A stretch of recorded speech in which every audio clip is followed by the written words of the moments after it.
우리가 살아가면서 신앙에 큰 하나의 걸림돌이 있다면 바로 이 목숨줄입니다.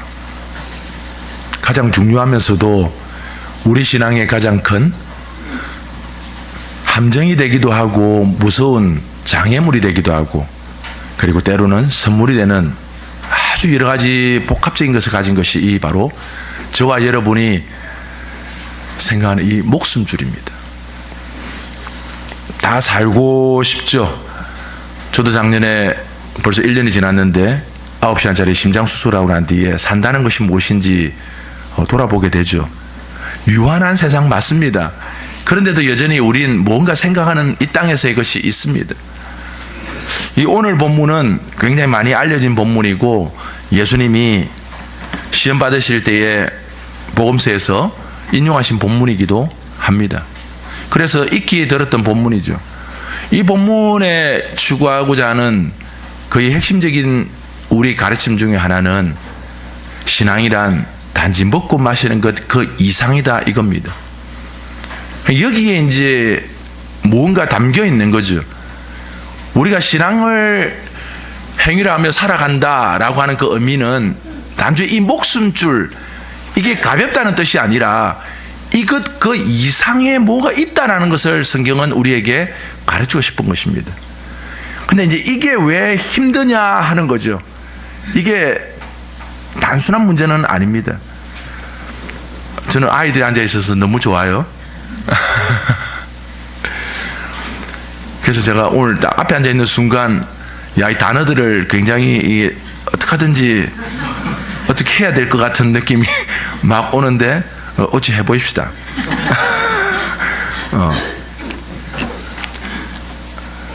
우리의 신앙의 가장 이 걸림돌처럼 보이기도 하지만 또 생명줄이라는 이 선물을 주신 하나님 앞에 이 모습이 신앙에 왜 가장 중요한 딱 여기에 있는가는 뭐를 보면 알 수 있을까?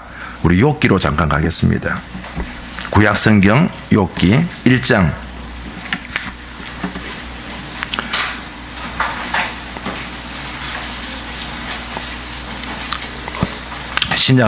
구약성경 761쪽, 제가 가진 성경으로 761쪽 욥기 1장 9절과 10절만 우리 같이 읽겠습니다. 9절 10절입니다. 시작. 사탄이 여호와께 대답하여 이르되 욥이 어찌 까닭없이 하나님을 경외하리이까? 주께서 그와 그의 집과 그의 모든 소유물을 울타리로 두르심 때문이 아니니까? 주께서 그의 손으로 하는 바를 복되게 하사 그의 소유물이 땅에 넘치게 하셨음이니이다.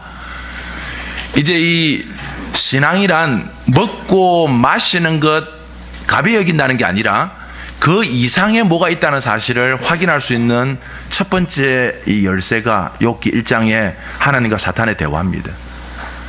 욥은 우리가 알고 있는 대로 아브라함 시대의 족장 시대의 사람으로 우리는 보통 성경학자들은 말합니다. 그러니까 이게 우리 성경 편제상 66권 편제상으로는 뒤에 와 있지만 시기상으로는 상당히 앞부분이 됩니다. 어쨌든 지금 욥기를 하려는 건 아니니까 그 부분을 가져와서 같이 풀고 싶은 거죠. 욥하고 사탄의 대화가 하나님과 사탄의 대화가 무엇입니까? 욥 봐라, 진짜 괜찮지? 그래 묻는 겁니다. 우리는 이 천상에서 이루어지는 일을, 우리는 신비에서 가는 상을 우리가 다 이성으로 판단하기는 어렵지만 말씀 그대로만 보는 겁니다. 그래서 사탄이 시비를 거는 거죠. 하나님 눈이 있으면 보이소. 제가 그냥 아무 까닭 없이 저렇게 예수 잘 믿고 살겠습니까? 이 질문을 하는 겁니다. 그러니까 하나님이 뭔 소리 하노? 욥은 바로 괜찮게 믿음으로 잘 살고 있는 거 아이가? 그러니까 사탄의 시비는 이거죠. 만약에 삶의 조건과 울타리를 거두어 가버리시면 그래도 잘 믿는 잠 보이소 이겁니다.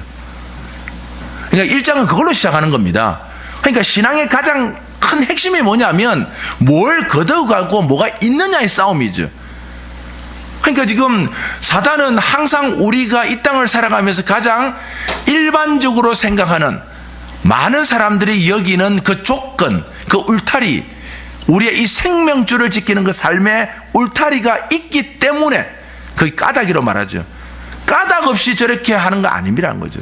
그러니까 저가 예수를 잘 믿고 살아가는 이유는 결국 하나님이 복을 주사 그 삶의 울타리를 주셨기 때문입니다. 그러니 뒤집어 말하면 하나님이 만약 그 울타리를 거두어 가버리시면 죄는 아무것도 아니라니까요. 여기서 1장부터 12가 걸리는 겁니다. 하나님이 아이라카이 욥은 아무것도 모르는 거죠. 욥은 사실은 욥은 진짜 억울하기 거지.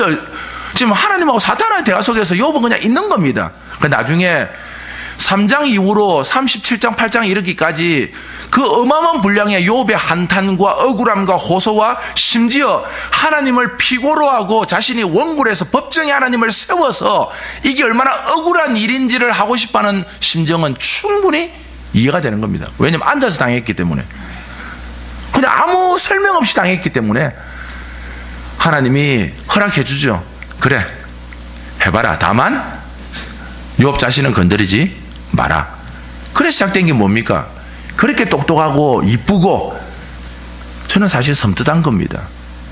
저도 두 아들이 있는데 이 욥의 상황에, 그래서 욥은 일반적으로 다 읽고 난 뒤에 42장 가서 봐라 인내하였더니 하나님이 갑절의 복을 주셨다, 이렇게 단순하게 말할 수 있는 성경이 아닙니다. 그건 일반화시킬 수 있는 게 아니라고요. 함부로 거기 들고 들어와서 인내하십시오, 견디십시오, 참으십시오, 그러면 하나님이 보십시오, 욥기 42장에 갑절의 제사의 복과 더 뛰어난 아들과 딸을 주셨습니다. 그러면 전제가 뭡니까? 이미 있던 열아들 자식 다 죽어야 되는데 우리 무기명이 안 되네. 우리 손 들고 한번 해볼까요? 일단 갑절의 복을 받으려면, 우리 정직하게 말합시다. 일단 갑절의 복을 받으려면 어찌해야 돼야 됩니까? 앞에 끼 사라져야 갑절이 올 거 아닙니까? 그럼 지금 내 새끼들 다 죽고, 그 다음에 내 몸은 정수리부터 발끝까지 기아장으로 끌끌 피부병 생기고, 내 어마어마한 재산 다 날아가고, 그리고 일정 시간을 견디어내야 합니다. 자, 하실 분. 그리고 마지막에 하나님이 갑절의 복을 주실 거니까 아멘 하고 기다리면서, 자, 하실 분. 아, 저밖에 없나? 이게 그렇게 간단한 게 아닙니다. 처음 12가 뭐라고요? 하나님이 복을 주셔서 욥의 이 생명줄을 지키는 삶의 울타리, 사람들이 부러워할 만하고, 요즘으로 치면 열아들 딸이 다 명문대 나와서, 명문대라는 말도 좀 웃긴 말이지만 명문, 이름 없는 문이 없는 대학이 어디 있습니까? 다 명문이지. 아니 그 간판 없는 대학이 있습니까? 다 명문, 이런 명자에 문문자 아닙니까? 다 이름 있잖아요. 그 우리는 다르게 생각해서 명문이지 뭐. 어쨌든 거기를 나와서 다 연봉 3억 이상의 전문직을 가지고 매주일마다 예배를 드리며, 욥이라는 아버지는 어떤 심정입니까? 혹시 그런데도 그 아들 딸들이 잘못했을까 싶어서 생각나면 회개하고 예물 드리고 예배하는 정도 수준 아닙니까? 이 정도면 오늘날 치면 A++ 신앙생활입니다. 여기에 사단이 거는 시비가 뭐라고요? 하나님이 복을 주셔서 이 생명줄을 지키는 삶의 울타리를 주셨기 때문에 욥이 저렇게 하는 거 아닙니까? 였습니다. 그러면 뒤집어서 그 거두어 버리시면 이제 이겁니다. 자, 우리 신명기 읽으면서 뭐로 시작했습니까? 신앙이란 단지 먹고 마시는 것 그 이상의 뭐가 있다는 거죠. 이게 이제 신명기 오늘 본문 읽었던 8장에서 신명기 핵심은 딱 하나입니다. 하나님을 기억하랍니다. 방대한 이 신명기의 가장 중심 한 문장으로 만들면 하나님을 기억하랍니다. 왜 그렇습니까? 신명기는 출애굽하고 난 뒤에 두 번째 세대에게 주신 하나님의 모세를 통하여 두 번째 말씀입니다. 그러니 이제는 잊어버리지 마라. 가나안 들어가기 전에 다시 한번 분명히 말하는데 기억하라. 누구를요? 하나님을 기억하라. 그리고 그 하나님이 어떤 분이신지를 주구장창 설명하는 겁니다.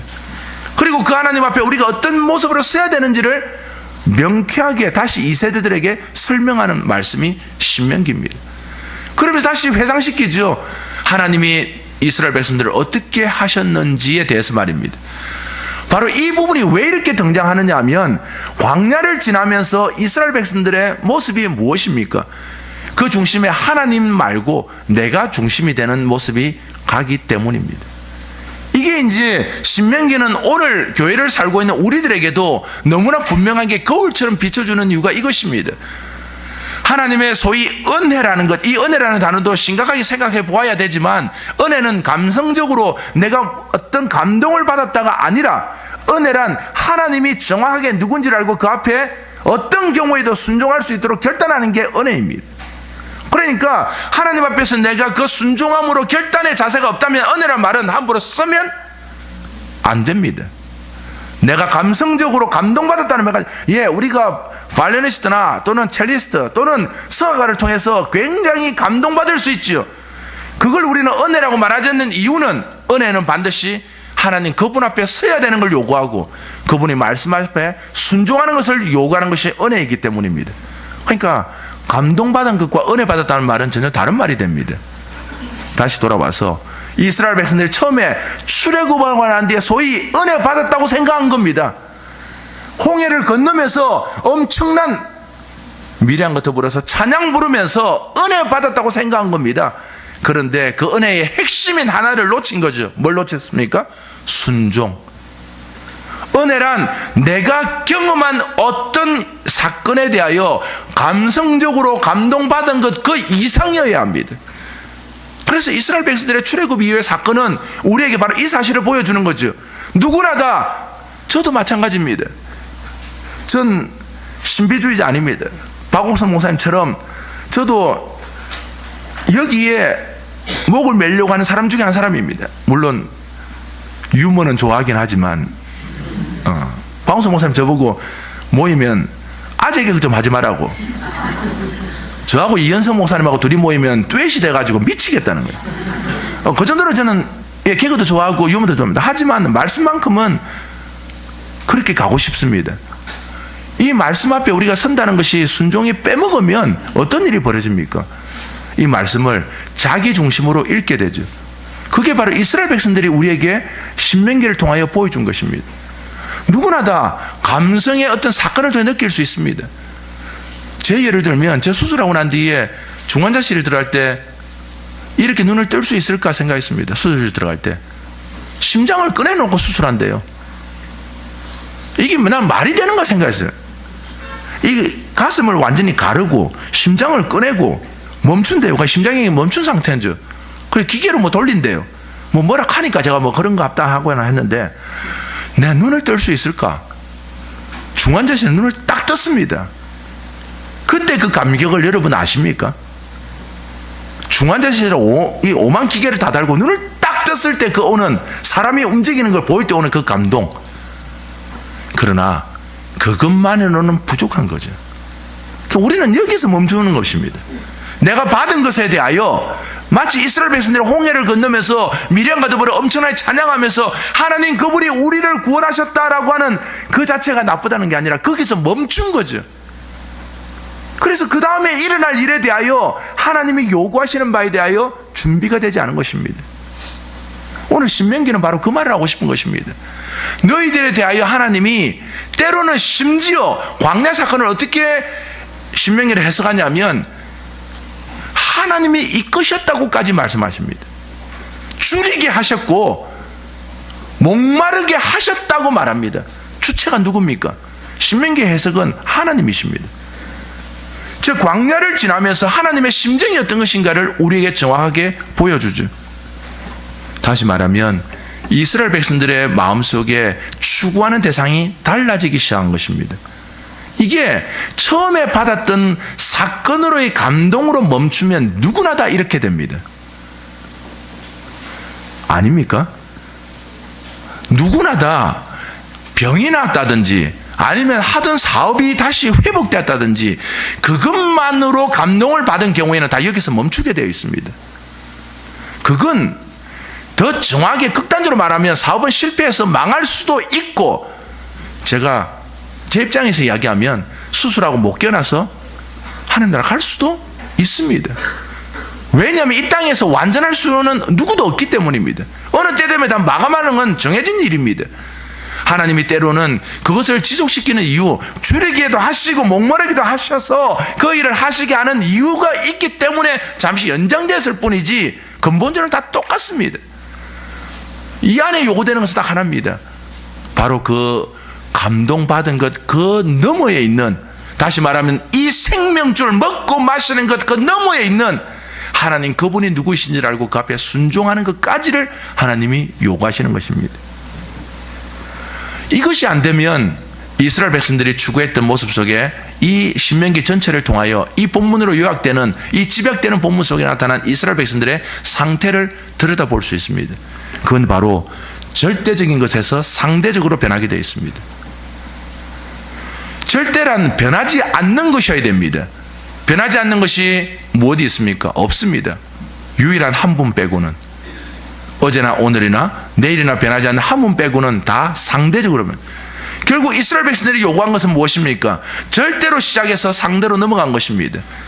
무엇을 먹을까, 무엇을 마실까, 무엇을 입을까를 결국 지금 이 시점에 요구하는 거죠. 다시 말하면 욥기식으로 말하면 삶의 울타리가 되고, 그리고 내 생명줄에 먹고 마시는 것, 이것이 바로 내 삶의 절대화되어 버린 것입니다. 저는 일상을 결코 소홀히 말하고 있지 않습니다. 저는 지난번에도 말씀드린 것처럼 저는 생각이 드는데, 공장에서 유일하게 불량품 제로를 도전할 수 있는 단체는 저는 그리스도인밖에 없다고 믿는 사람입니다. 저는 일상을 너무 소중히 여깁니다. 우리의 삶 속에서 불량률 제로에 도전할 수 있는 유일한 사람들이 있다면 나는 주 앞에 죽게 하듯, 그 볼트너트 하나 꼽는 것마저도 죽게 하듯 삶을 드리는 그리스도인 외에는 불량률 제로에 온 심정을 다해서 할 수 있는 사람이 없다고 믿는 사람입니다. 그럼에도 불구하고 그것이 우리의 신앙을 대체할 수는 없는 것입니다. 우리의 가장 큰 약점은 바로 이스라엘 백성들이 거울처럼 보여주듯이 하나님으로 시작한 절대로 시작해서 어느 날 우리의 삶 속에 상대화되는 것입니다. 내 눈에 보이는 것들이 훨씬 더 귀중하게 여겨지는 것들이죠. 내 눈에 보이는 것들, 내 귀에 들리는 것들이 내 삶에 훨씬 더 내 인생을 지켜줄, 아니 있어야 내 신앙이 존속될 수 있는 것처럼 여기는 그 순간이 맞이하게 됩니다. 이스라엘 백성들이 바로 그걸 딱 보여주는 겁니다. 물 없어요, 고기 없어요, 먹을 것 없어요. 그런데 오늘 신명기는 뭐라고 딱 대답합니까? 네 신이 들어지 않고 옷이 헤어지지 않았고, 그리고 전무후무한 만나, 이름 만나라고 하지만 뜻도 모릅니다. 그냥 성경에 있기는 꿀 섞은 가자라처럼 먹어보니까, 그래서 경상도 말이 딱 맞는 거죠. 만나의 뜻은 이게 먹고 이겁니다. 나왔는데 한 번도 본 적이 없는 식품이에요. 이게 먹고 이거죠. 만나의 뜻은 우리 경상도 말로 확실한 거예요. 이게 뭐예요? 이건 너무 안 어울리고, 이게 먹고 이거예요. 바로 이걸 너희들에게 40년간 주고, 매출하기, 우연입니까? 아닙니다. 손으로 잡을 정도면 지상에서 이스라엘 인구가 이빨 사이에, 치과의사가 들으면 안 되는데 치과의사는 이빨을 하지 않습니다. 치아라고 말합니다. 이 또는 치아, 이빨은 동물에게 쓰는 말이라고 그러더라고요. 기본 상식, 중간 팁. 다시 치아 사이에 끼어있는 고기 정도라고 표현했으니, 그 정도를 이스라엘 백성의 추산 200만 명이 먹으려면, 그리고 손으로 잡으려면 우연히 날아다니는 매출하기는 안 됩니다. 이걸 상상해보면 성경학자들은 지상에서 그 당시 인구학적으로, 그 다음에 인류학적으로 이스라엘 민족의 키를 계산해보면 저처럼 크지 않습니다. 그러니 지상에서 1m 사이에 메추라기가 몰려있어야 그 당시에 그 인류학적으로 키에 해당해서 손으로 잡을 수 있다고 되어 있습니다. 잠자리에서 간단 잡는 게 아니기 때문에 그게 동풍으로서 다 모여버린 겁니다. 우연 아닙니다. 하나님이 만나 주셨죠. 반석에서 물 주셨습니다. 메추라기 주셨습니다. 이건 묻는 겁니다. 너희들이 상대화시킨 것에 대하여 난 반응했다. 그러면 이 본문은 다시 이렇게 질문하는 거죠. 역질문을. 너희들이 절대로 시작해서 상대로 왔는데, 나는 너희들이 요구하는 상대에 대해서 나는 상대화한 것을 요구했다여 응대했다. 그러면 너희들이 그 상대화된 것을 만족해서 다시 절대화로 돌아갔냐 이겁니다. 질문은 이겁니다. 이 본문이. 너희들이 이 땅에 이 목숨줄을 위하여 무엇을 먹을까 마실까를 그렇게 원해서 내가 관여 40년 동안 기적적으로 만나와 옷도 신발도 안 떨어지게 만들어 주었는데, 그러면 너희들이 그것으로 인해서 먹고 마시고 입고 지내는 동안에 그것으로 말미암아 다시 첫 번째 자리, 하나님이 그래 맞아 이것을 지내보니까 하나님이 그분이 절대야 라는 자리로 돌아갔냐 이겁니다. 이건 오늘날 우리에게 물으면 똑같은 질문이 되는 거죠. 우리가 그렇게 은혜를 구하고 복을 구해서 이것이 우리의 삶에 충족이 되어지면 하나님 눈에 보기에는 분명히 상대적인 것인데, 이 충족이 다시 그렇습니다. 하나님 이것을 주신 분이 하나님이시고 비록 때로는 이것이 없어진다 할지라도 충분히 경험한 것으로 말미암아 이것으로 자족하겠습니다. 그러니 이제 제 생애에는 이 목숨줄 그 이상의 절대적인 하나님이 가장 중심이십니다라는 이 신앙 고백으로 돌아갔냐 이겁니다. 신명기는 그걸 우리에게 대묻고 있는 겁니다. 상대와 거기에서 절대화로 갈 수 있는 길, 이 목숨줄이 아니란 거예요. 이건 다시 욥기로 돌아가면 똑같은 겁니다. 욥은 자신의 삶의 울타리에 다 사라졌을 때 처음에는 괜찮은 것처럼 보였습니다. 그러나 엄청난 분량에 이르기까지 하나님과 항변을 합니다. 그러면 이 마지막에 가서는 38장 넘어가면 이게 이제 신명기로 풀 수 있는 건 똑같은 논리가 됩니다. 신명기로 풀 수 있는 똑같은 이야기가 되는데 38장 넘어서 하나님이 욥에게 말씀하셨을 때 우리가 치면 이렇게 설명해야 되는 거죠. 욥아, 사실 내가 좀 미안하다. 내가 원래 안 그럴까 했는데 사탄적이 자꾸 시비 거는 바람에 내가 돌아보니까 네가 그래도 제일 낫더라. 그래서 내가 사실 니한테 말 못하고 니를 다 데리고 와가지고 사탄 보고 니 보고 해락했다. 내가 이제 와서 말인데 솔직히 조금 미안타. 그래도 네가 잘 견디가지고 이렇게 나를 이렇게 영광스럽게 해줬으니까 역시 내가 결코 선택이 틀리지 않았다. 그래서 내가 다시 갑절에 복을 줄게 라고 해야 이게 성경 논리상 말이 되는 겁니다. 왜냐하면 욥은 소송 걸 정도로 마음이 억울했기 때문입니다. 하나님을 피고로 자신이 원고로 해서 법정에 하나님을 세워가지고 내가 왜 이 꼴을 당하는지를 하나님 입이 있으시면 말씀해 보십시오. 이거 하고 싶은 게 욥이었습니다. 그러면 논리적으로 그 말이 되어야 되는데 38장 넘어서면 생뚱맞은, 아이들 말하면 생뚱맞은 이야기 나옵니다. 아이들로 치면 헐 이게 뭔 말이야 이래 나오는 거죠. 그게 뭔 말이냐면, 야 천지 창조할 때 니 어디 있었노? 이게 뭔 말이야? 욥은 지금 미치겠는데, 아니 머리부터 발끝까지 피부병으로 기아장 긁어야 되고 10자식 다 죽고 재산 다 날아가고 친구들은 와가지고 인과응보적으로 네가 잘못한 게 있으니까 하나님이 그런 거 아니야. 야 하나님이 어떤 분인데 하나님이 똑같이 말합니다. 까닭없이 니한테 막을 하겠나? 분명히 니 잘못한 게 있을 기다. 우리한테는 말 안 했지만 니 분명히 숨어서 떡을 훔쳐 먹었던지 뭐 있을 기다.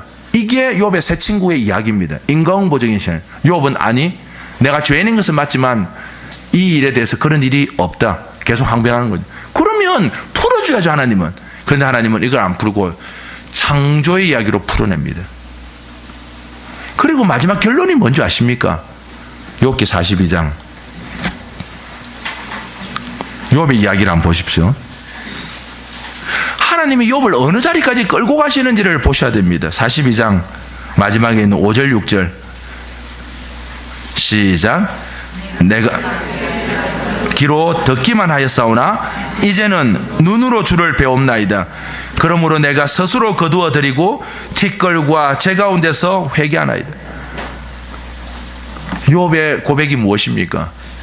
억울함에서 절대자, 자신의 생각했던 상대적인 것에서 다시 절대자로 돌아오는 것입니다. 그리고 그동안은 내가 귀로만 들었는데 이제 천지 창조의 창세기 1장 2장에 나와 있는 하나님이 절대자로 이 세상을 만드신 그분 앞에 무릎 꿇는, 이제 눈으로 보고 내가 회개합니다. 이건 사실 논리적으로 보면 말이 안 되는 것입니다. 논리적으로 보면 욥의 억울함을 풀어야 되고 말도 안 되는 이 상황을 풀어내야 되는데, 하나님은 이 먹고 마시는 것 그 위에 있는 상대화 시켜버린 것에 뛰어넘은 절대인 것을 보임으로써 오히려 그 속에 모든 것이 다 들어와 있음을 더 크게 보여주는 것입니다. 도대체 신앙이 뭡니까? 저는 때로는 저도 두 아이를 키우는 애비 심정으로 곤혹스러운 것이 이것입니다. 왜 우리는 우리 아이들에게 사교육을 시키고 공부를 시키면서까지 흔히 말하는 좋은 대학을 보내고 싶어 하는가 라는 것입니다. 아니, 또 이래 말하니까 제가 좋은 대학 보내는 걸 나쁘게 그거 아닙니다. 또 그렇게 오해하지 마시고, 왜라는 질문에 여러분은 답을 가지고 있냐는 겁니다. 혹 우리 마음속에 그것이 이 땅을 살아가는 사람 노릇하고 인간 노릇하고 삶의 울타리가 되어서 적어도 예수를 믿는 것에 최소한의 말할 수 있는 기본 방어책이 아닌가라는 생각 말입니다. 이게 우리를, 그래서 이게 심하게 되면 가면을 쓰는 거죠. 예배당 안에서는 괜찮은 신앙인 것처럼 보이지만 6일간은 자기가 중심이다. 그러니까 모든 걸 상대화시킨 것에 몰입되는 겁니다. 먹고 마시는 이 생명줄, 이것이 6일간은 절대화가 되는 거고, 주일날 교회 오면 하나님이 절대화 되는 거고, 완전히 분리가 되는 거죠. 우리는 이분적인 신앙이 나쁘다고 들어왔지만 정작 내 삶의 구체적인 상황과 정황 속에서는, 내 자식들을 키우는 상황 속에서는, 내가 장사하고 직장 다니는 상황 속에서는 절대자인 하나님이 그대로 절대자인 것을 확인해 보아야 합니다. 그렇지 않으면 우리는 언제나 상대와 절대를 혼돈하고 섞어서 둘 사이에 곤혹스러운 입장을 맞이할 수도 있기 때문입니다. 성경은 우리에게 이것이 단지 필요한 존재라는 것을 무시하지 않습니다. 하지만 더 근본적으로 성경은 우리에게 선언합니다. 우린 치료가 필요한 자가 아니라는 것을. 치료는 살아있는 자가 다쳤을 때 하는 쓰는 말입니다. 성경은 에베소서를 통하여 우리에게 뭐라고 말합니까? 너희는 죄로 말미암아 죽었던 자들이라고 말합니다. 과거형입니다. 예수 그리스도의 은혜가 아니면, 절대자의 그 은혜가 아니면 살 수 없는 자들이었습니다. 애초부터. 그러니까 성경의 가장 전제는 무엇인가 하면 상대화된 것으로부터 시작하지 않습니다. 이게 우리의 신앙의 삶의 정황 속에서는 곤혹스러운 거죠. 우리는 우리가 울고 불고 하는 수많은 일들이 뜻밖에도 우리의 상대화 시킨 것에 우리는 우리의 목숨줄을 맺는 겁니다. 저는 감히 여러분에게 그런 말을 하기는 어렵습니다. 저는 짧은 시간밖에 사회생활을 안 했기 때문에 지금도 사회생활을 하면서 이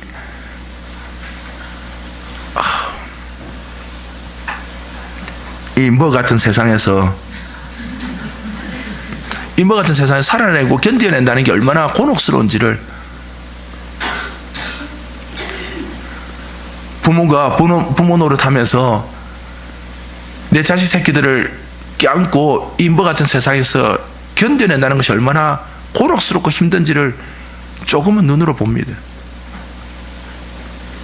여기에 다시 신앙이라는 게 또 개입되는 겁니다. 차라리 누가 편하냐면 세상 사람이 편한 겁니다. 좌로나 우로나 치우치지 않고 딱 하나 돈만 미치면 되는 거죠. 그런데 우리에게는 좌로나 우로나 돈에 미치지 말아요. 근데 돈은 필요해요. 삶의 정황 속에서 곤혹스러운 일들도 많아요. 그리고 주일날 교회 오면 그 속에 절대적인 하나님을 보라 그래요. 그런데 절대적인 하나님을 봐도 내 삶에 상대적인 게 풀리지를 않아. 이 곤혹스러운 상황 속에서 미치겠는 거죠. 여기 뭔지 아니고 저만 미치는 거예요. 저는 목사이지만 때로는 너무 곤혹스러운 거예요. 저도 두 자식이 크는 걸 보면서 이 둘 사이에 애비의 심정으로 기도하는 것과, 이 마음을 아십니까? 애비의 심정으로 기도하는 것과 목사의 심정으로 기도하는 것이 때로는 둘가 대치되는 거예요. 아시나요? 너무 없으니까 때로는 내 자식이 부잣집 자매를 만났으면 좋겠는 거예요. 솔직한 애비의 심정이에요.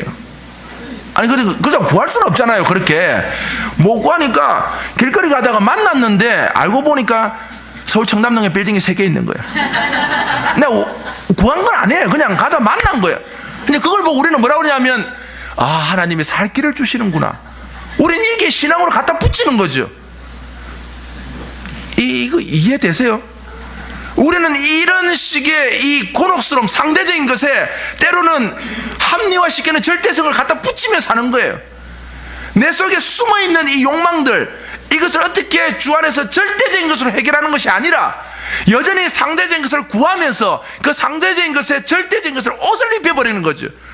그리고 누가 말하면 하나님이 살 길을 주셨다고 표현하고, 하나님의 은혜로 길을 여셨다고 말하고, 하나님이 그래도 우리에게 귀한 것을 베풀으셔서 이런 것들로 온통 우리는 치장하면서 말하고 싶은 거죠. 그리고 사람들은 그걸 간증이라고 말하고 박수를 치는 거예요. 하나님 앞에서 누군가가 괜찮습니다. 어떤 교회 가면요, 그 청소년 모인, 우리 여기 있는 이런 청소년 말고 약간 사고친, 우리가 보통 말하는 거층을 모인 곳에는요, 모여서 예배 드리는 곳이 있습니다. 거기 가면요, 예배 드리는 중에 아이들이 손 딱 들고, 목사님 근데 하나님 어디 있어요? 그 자리 바로 묻습니다. 그런 예배 들어봤습니까? 갑자기 손 들고, 나 그거 안 믿기는데 목사님 그거 뭐 때문에 이야기해요? 보통 멘탈 아니면 그 서 있기도 힘듭니다. 우리는 너무 감사한 거죠. 어쨌든 속으로는 다른 게임을 생각하고 있어도 지금 딱 앉아 있잖아요. 가만히. 너무 신경 쓰이는 말씀 다시 돌아와서, 우리는 그렇게 혹시 살고 있지는 않습니까? 신앙이라는 이름으로 그것을, 이스라엘 백성 다 그런 것입니다. 하나님이 상대적인 것에 반응을 보여주셨을 때 그것을 통하여 어디로 가야 된다고요? 주신 자, 절대자에게로 가야 되는데, 인간은 그렇게 괜찮은 존재가 아닙니다. 우린 거기에 한번 함몰되면, 빠져들어가기 시작하면 우린 그것으로 계속 갈 겁니다. 이것이 이스라엘 백성들과 역사가 보여주는 이야기입니다. 왜 이스라엘 백성들의 이야기를 이렇게 많이 담아놨을까? 어쩌면 우리하고도 상관없는 팔레스타인 지역의 이 이야기를 바로 오늘 우리가 신앙으로 살아가는 모습이 무엇인지를 확인시켜 주시기 때문입니다. 사람들은 이렇게 되면 어떤 현상이 벌어지는 줄 아십니까? 방금 말씀드렸던 상대적인 것에 옷을 자꾸 입혀서 하나님의 은혜라고 말하고 살 길을 주셨다고 말하고, 예, 저는 그거 부인하지 않습니다. 하나님 필요할 때마다 공급하십니다. 그러나 안 주시면 어떻게 해요? 이 질문에 대한 답이 있습니까? 우리 정직하게 말해 봅시다. 제가 애비로 우리 아이를 위해서 그렇게 기도한다고 해도 안 주시면 어떻게 해요? 억울한 겁니까?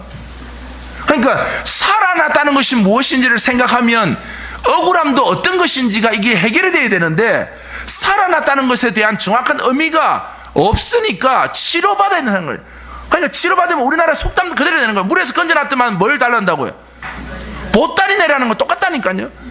하나님이 살려내셨어. 그러면 절대적인 것으로 오케이, 그것으로 만족하고 그 안에서 주신 대로 자족하며 사는 것이 성경이 말하는 바인데, 우리는 어떻게 하냐면 살려내신 건 당연하고 거기에 뭐까지 달라고요?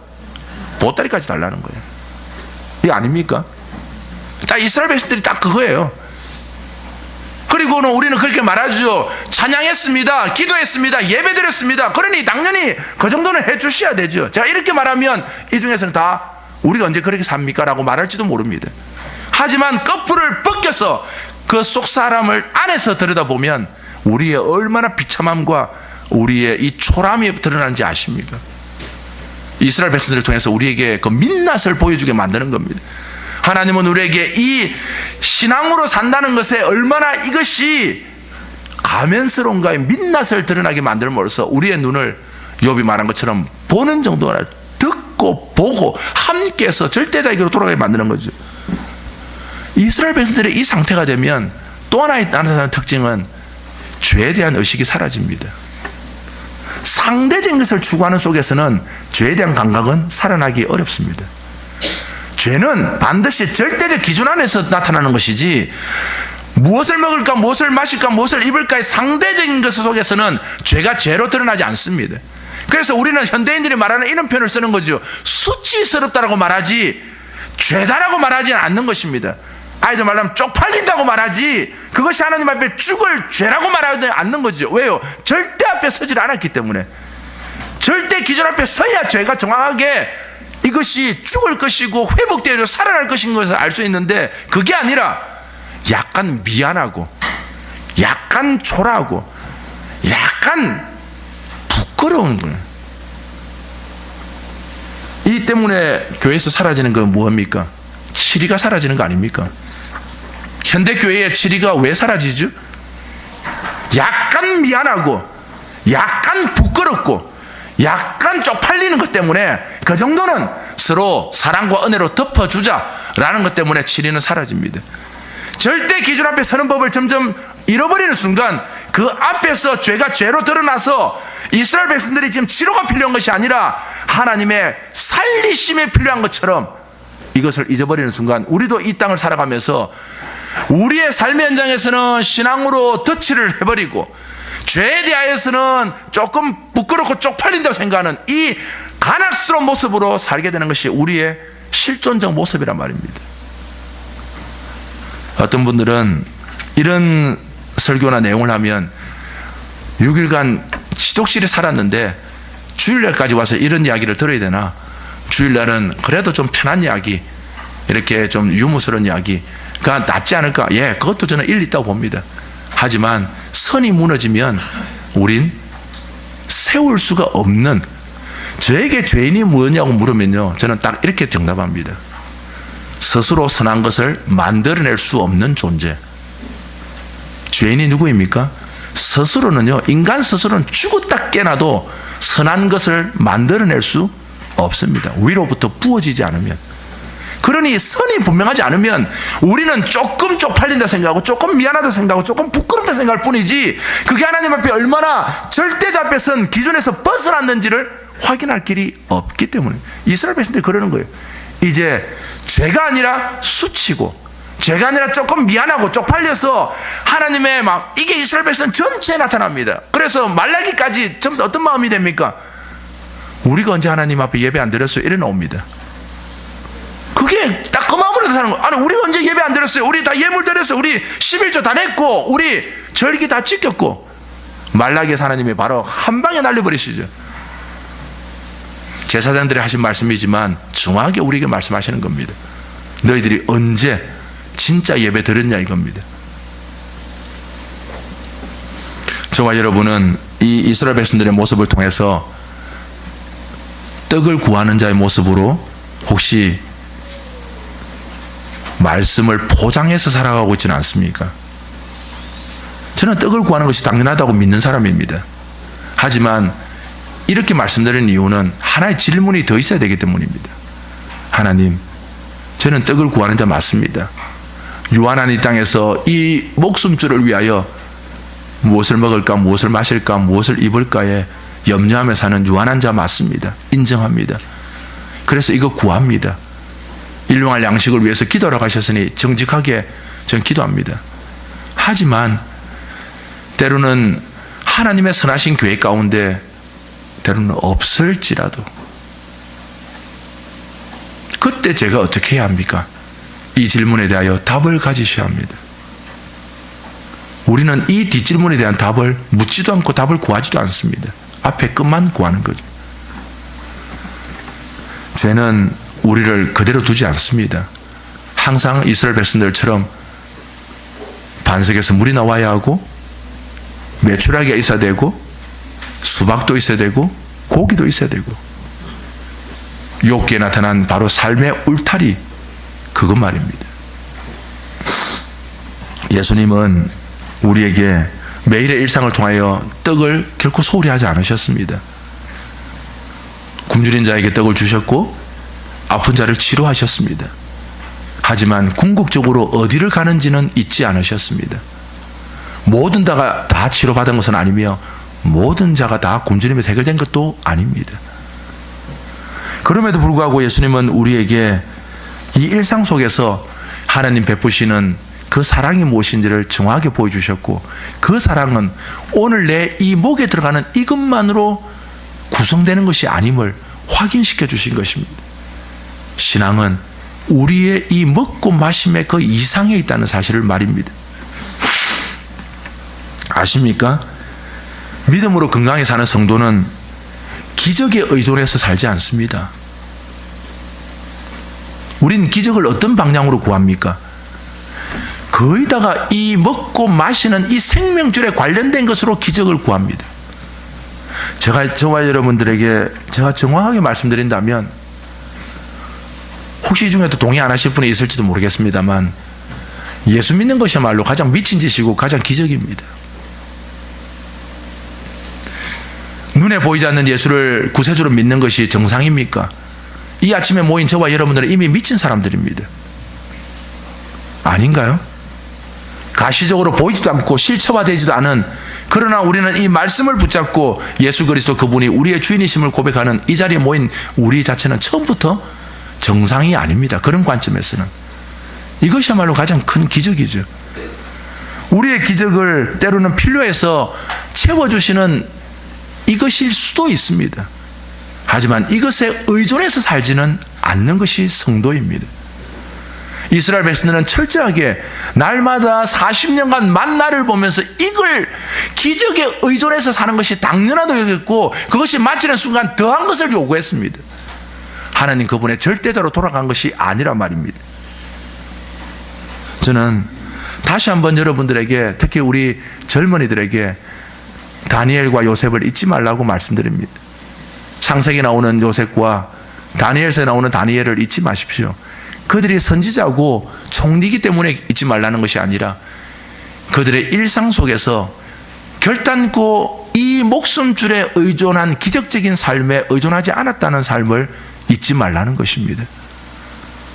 우린 결과를 알고 있기 때문에 요셉이 30세 총리된 걸 알고 있지만, 그가 17세 팔려가서 13년 동안 진땀 고생하고 심지어 왕의 제수들이 갇히는 감옥에까지 억울함으로 들어갔을 때도 그가 어떻게 될지 우리는 성경 중에서 이렇게 구절을 보면 추측할 수 있습니다. 그 술 맡은 가느니 나중에 할 때 혹시 좀 기억해 주십시오. 어찌 될지 모르기 때문에 요셉은 그렇게 말한 것입니다. 그리고 어쩌면 잊어버렸을지도 모른다고 불안했을 수도 있습니다. 우리는 결론을 알고 있기 때문에 답을 알고 있으니까 이렇게 말하는 거지. 이 속에서 요셉이 견뎌냈던 것은 단순히 추상적인 것이 아닙니다. 절대자와 상대자 사이에 오는 이 간격을 분명히 알고 있었기 때문입니다. 다니엘은 어떻습니까? 그가 그의 일생 속에서 우리는 선지자로만 알고 있지만 직업적으로 보면 정치인입니다. 바벨론 땅의 정치인으로 살면서 그 땅에 다른 정치인들이 핍박하고 그를 어떻게 해서든지 끌어내리려고 하는 그 상황 속에서도 여전히 절대와 상대 사이에 오는 그 간격을 분명히 알고 있었던 다니엘. 우린 답을 알죠. 사자굴 속에 나왔다. 아니요. 저는 그 새 친구의 말이 더 기가 막힌 말이죠. 하나님은 우리를 구원하실 거다. 그러나 그리 아니하실지라도 상관없어요. 우리는 성경 속에 답을 알고 있기 때문에, 마치 아까 그랬잖아. 욥이 40이상 견뎠으니까 갑질을 보고, 그게 되려면 앞에 10자식 다 죽고 재산 다 날라가고 몸이 돼야 된다니까요. 왜 그거는 잊어버리고 뒤에 갑질만 기억하시는가 모르겠어. 왜 어떤 설교자들은 앞에 10자식 다 죽고 온몸이 만신창이가 되고 재산 다 날아간 이야기는 빼먹고 나중에 견뎠더니 갑질을 복마받아. 성경 욥기는 그거 이야기하고 싶은 게 아니라고. 초점 자체가 절대자에게로 돌아오는 것이 무엇인지를 욥을 통해서 확인시켜줘. 이게 얼마나 곤혹스러운 작업인가를 보여주는 겁니다. 이스라엘 백성들은 무리였다면, 이스라엘 백성은 무리라면 욥은 홀로죠.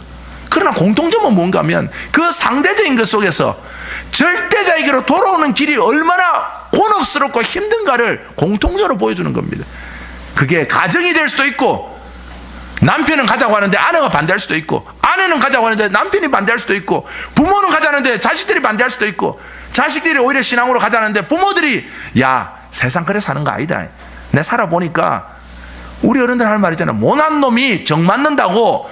야 딱 모나면 바로 정으로 딱 맞는 거야. 그러니까 둥글둥글하게 신앙이 뭐니, 그냥 딱 예배 드릴 때 딱 가서 예배 드리고 찬송하고 찬양대도 이렇게 딱 서고, 그 다음에 밥 먹을 때 묵고 모이랄 때 또 모이고, 그 다음에 또 집분자 투표할 때 감사합니다, 제가 순종하겠습니다 해서 신앙생활 잘하다 가는 게 이게 신앙이야.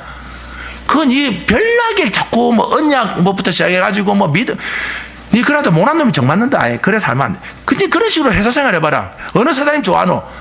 라고 하면서 부모들이 오히려 깎을 수도 있습니다. 이런 여러 정황들 속에서 성경은 우리에게 상대자로부터 절대자로 가는 길이 얼마나 쉽지 않은 길인가를 보여줍니다. 그런 면에서 저는 이렇게 말씀드립니다. 예수 믿는 거 무지 쉽습니다. 예수 믿는 것만큼 쉬운 건 없습니다. 하지만 예수 믿는 거 무지 어렵습니다. 저와 여러분의 모든 걸 요구하기 때문입니다. 예수 믿는 건 무지 쉽지만 예수 믿는 것 무지 어렵습니다. 이 역설을 이해하셔야 신앙이 무엇인가를, 그래서 이 땅의 상대적인 것으로부터 절대로 가는 것이 무엇인지를, 그래서 떡과 말씀의 전쟁 사이에서 떡을 소홀히 하지 않으셨으나 먹고 마시는 그 이상으로 신앙에 가진 그 의미를 우리에게 성경 통해 보여주셨던 하나님을 만나게 됩니다. 이렇게 정리하고 마치려고 합니다. 은혜는 결단코 일을 대체하지 않습니다. 예수 믿는 사람 중에서 은혜를 말하면서 자신의 주어진 일상 속에서 일을 소홀히 하는 사람들이 있는데 아닙니다. 제가 이상이라고 말했을 때는 앞에 있는 것을 소홀히 한다, 무시한다가 아니라 그것보다 더 중요한 게 있다는 뜻입니다. 그 말이지 앞에 걸 소홀히 한다는 뜻이 아닙니다. 그러니까 신앙을 잘못 오해하면 은혜를 말하고 자신의 일을 소홀히 합니다. 다시 말씀드리면 은혜는 일을 절단코 대체하지 않습니다. 직장인 여러분, 근무일 수가 줄어드는 특혜를 기대하지 마십시오. 그건 신앙이 아닙니다. 나라 전체적으로 법으로 바뀌는 건 어쩔 수 없지만 여러분이 개인적으로 여러분의 직장생활 속에서 무엇인가를 특혜를 기대한다면 그건 신앙이 아닙니다. 은혜는 일을 대체하지 않고 근무일 수가 줄어드는 자기에게 특혜적인 것을 마치 신앙에 대한 보답으로 생각하는 순간 모든 걸 상대화시켜버린 것입니다. 오히려 사람들이 싫어하는 그것일지라도 절대자 앞에 선 자세가 무엇인지를 잊지 않는 것, 그게 신앙입니다. 왜 그럴까요? 하나만 보고 이제 마칩니다. 베드로전서, 신약성경 베드로전서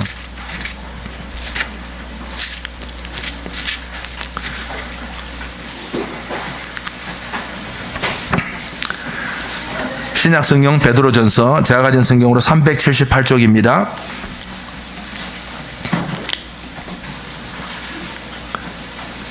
그 유명한 구절 우리 읽고 이걸로 마무리하겠습니다. 2장 9절 10절 같이 읽습니다. 시작. 그러나 너희는 택하신 족속이요 왕같은 제사장들이요 거룩한 나라요 그의 소유가 된 백성이니 이는 너희를 어두운 데서 불러내어 그의 기이한 빛에 들어가게 하신 이의 아름다운 덕을 선포하게 하려 하심이라. 너희가 전에는 백성이 아니더니 이제는 하나님의 백성이요 전에는 긍휼을 얻지 못하였더니 이제는 긍휼을 얻은 자니라. 왜 이걸로 마무리하냐면 잘 보십시오. 그 유명한 베드로전서 2장 9절, 이 택하신 족속, 왕같은 제사장, 거룩한 나라, 그의 소유가 된 백성, 찬양도 하고 노래도 부르지만 이건 우리의 정체성을 드러내서 우리가 얼마나 괜찮은 존재인가를 나타내는 구절이 아닙니다. 이렇게 하신 이가 누구인지를 증명하는 절대자를 드러내라고 우리를 이렇게 부르셔서 이 땅의 일상을 살게 하신다는 뜻이지, 이게 우리가 얼마나 괜찮은 존재를 나타내는 표현들이 아닙니다.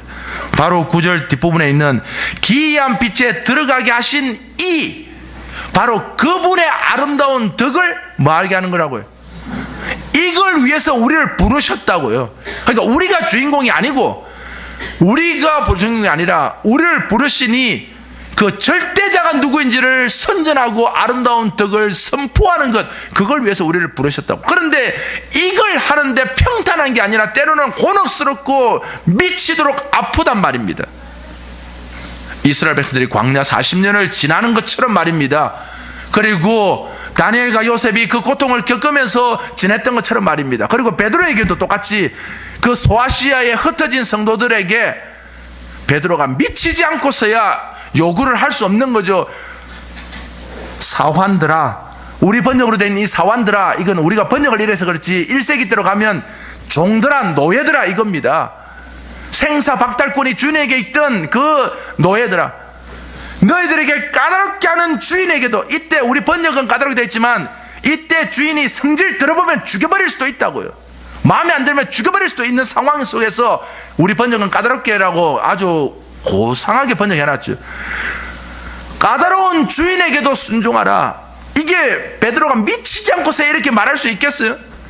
아니, 자기가 살아봤어요. 그렇게 종으로 노예로. 근데 어떻게 그리스도 형제들에게, 형제들아, 그것도 사원들아, 까다로운 주인에게도 순종해라. 왜 그렇게 해요? 한 단계 더 나갑니다. 아내들아, 남편에게 순종하라. 어떤 남편이요? 믿지 않는 남편에게. 이때 왜 믿지 않는 남편이 이렇게 등장하냐면 1세기 때 여성에게는 아무런 법적 권리가 없었습니다. 재산권도 없었고 종교권도 없었습니다. 다시 말하면 교회를 가고 싶어도 자식들이나 남편에게 여보 교회 갑시다 이 말할 권리도 없던 때였습니다. 1세기 때가. 그런데 그걸 보고 있는 남편이 때로는 그 아내를 지독실히 험담할 뿐만 아니라 억울하게 할 일이 비일비재하죠. 그때도 아내들아, 이게 지금 베드로가 제정신이 아니고서야 이렇게 요구할 수 있겠습니까? 그런데 베드로는 제정신입니다. 왜요? 2장 21절 제가 읽겠습니다. 이를 위하여 너희가 부르심을 받았으니, 이를 위하여 너희가 부르심을 받았으니 그리스도도 너희를 위하여 고난을 받으사 너희에게 본을 끼쳐 그 자취를 따라오게 하려 하셨느니라. 종착지는 절대자에게로 향하게 만드는 겁니다. 상대적인 것 속에서 억울하죠. 말도 안 되는 상황이 있단 말입니다. 그 상황 속에 성경은 그 상황을 풀어내는 것으로 성경이 있는 게 아닙니다. 잊지 마십시오. 이래 말하면 억울할 수 있을 겁니다. 하나님은 절대자라면서요. 하나님은 전지전능하시다면서요.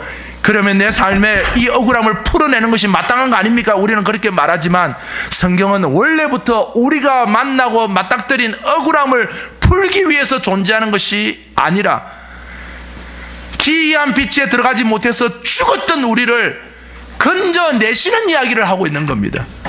그리고 그 삶 속에 때로는 우리가 이해할 수 없는 억울함의 그 상황들 있을 때에 절대자에게로 얼마나 달려갈 수 있는지를 성경은 우리에게 가르칩니다. 그래서 욥이 있고 이스라엘 백성들의 그 아우성들이 있는 겁니다. 오늘 택하신 족속 왕같은 제사장 거룩한 나라 그의 소유가 된 백성 여러분, 저와 여러분을 부르신 이유는 딱 하나입니다. 바로 우리를 부르신 이의 아름다운 덕을 선전하고 선포하기 위해 부르셨습니다. 이 일을 위하여 부름받은 걸 잊지 마시고, 이번 한 주간 때로는 우리가 다 이해할 수 없는 정말 황당한 일이 있을 수도 있을 겁니다. 그 상황 속에 견디어 내십시오. 우리를 부르신 이 절대자를 잊지 마시고 견디어 내십시오. 견디어 내시는, 그래서 그분 앞에 그분이 주시는 진짜 은혜가 무엇인지를 순종으로 확인하는 하늘의 가족들이 되기를 주님의 이름으로 부탁드립니다. 기도하겠습니다. 하나님 아버지,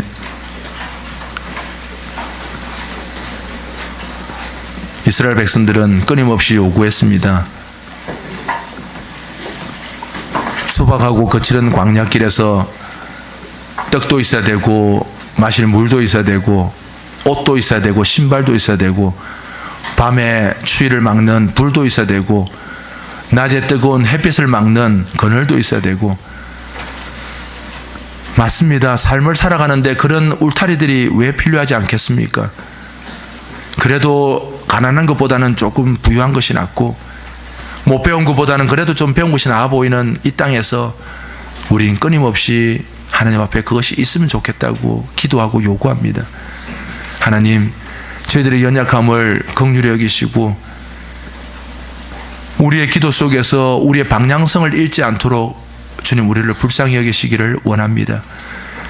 우리가 부족하고 연약하기에 때로는 무릎 꿇고 가슴을 찢으며 그것이 필요하다고 간구할 때에도 외면하지 않으시고 우리를 보시며 들으시고 때로는 응답하실 뿐만 아니라 그것 이상으로 가장 귀중한 절대자에게로 우리의 눈과 귀를 열게 하시는 하나님, 우리의 평생의 신앙의 걸음이 이 걸음을 걸어갈 수 있도록 주님 우리를 도우시고 붙잡아 주시기를 원합니다. 쉽지 않은 인생의 길을 압니다. 우리 자녀들을 양육하는 것과 직장 생활하는 것과 주일날 교회 와서 때로는 웃지만 한 주간 삶 속에서 곤혹스러운 일들을 만났을 때 누구에게인가 말할 수 없는 탄식의 이야기들이 우리의 삶 속에 내재되어 있는 것을 압니다. 그럼에도 여전히 성경이 우리에게 현실적인 답을 주는 것이 아니라 절대자에게로 눈을 향하게 하셨을 때 그 의미가 무엇인지를 말씀을 통해서 배우게 하시고 깨닫게 하시고, 결국 욥이 그 마지막 때에 하나님 그 절대자를 온전히 본 것처럼 우리가 이 땅에 때로는 이해되지 않는 그 상황 속에서도 결국에는 이 천지를 창조하시고 역사의 주인 되신 하나님 그 절대자를 온전히 바라보게 만드는 우리의 신앙이 되게 하여 주옵소서. 감사합니다. 하늘의 모든 성도들을 붙잡으시고 특별히 아이들을 축복하셔서 때로는 말도 안 되는 이 시대 속에서 그러나 여전히 하나님이 주인이시며 역사의 주관자이시고 이 세대 가운데서 여전히 선한 분으로 역사하시는 하나님을 신뢰하고 마땅히 걸어갈 길을 걸어갈 수 있는 우리 청년들과 자녀들이 되도록 건강과 믿음과 지혜로 축복하여 주시옵소서. 감사를 드렸고 예수님 이름으로 기도합니다. 아멘.